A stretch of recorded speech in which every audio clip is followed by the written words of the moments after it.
Maktabda eng yomon ko'rgan faninglar qaysi bo'lgan? Matematika. Sizda nima bo'lgan?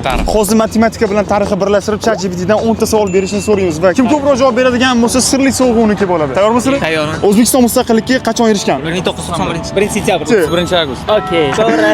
1-0. 64 ning kvadrat ildizi nechiga teng? Nechi? 8. Da, 1-1. Buyuk Ipak yo'li qaysi qit'alarni bog'lagan? Osiyo bilan Yevropa. Bu yumonladingiz 2-1. Keyingi savolga keladigan bo'lsak, agar 5x barobar 25 bo'ladigan bo'lsa, x o'zi nechiga teng bo'ladi? 5 bo'ladi. Malades, 3-1. 2, 4, 8, 16. Keyingi son nechi bo'ladi?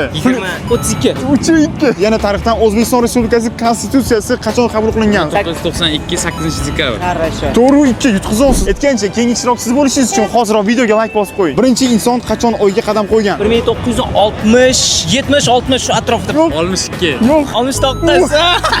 To'g'ri 3, bularda to'g'ri bo'ladi 3. Yana bitta shart qilamiz. Hozirgi savolga javob bera olmagan odam mana shu suvni ko'tarib turadi. Tayyormisizlar? Qarasha. Okey, keyingi savolni beraman. Qavs ichida 6 ko'paytirib 5. Qo'shamiz. Qavs ichida 48 bo'lib 8. 36. 5-3. Bu yog'iga bo'lib suv ko'targan holda davom etadilar. Agar yutqizadigan bo'lsangiz, dalshi suv ko'tarishga to'g'ri keladi. Eng kichik to'p soni qaysi? 1. Yo'q. 2.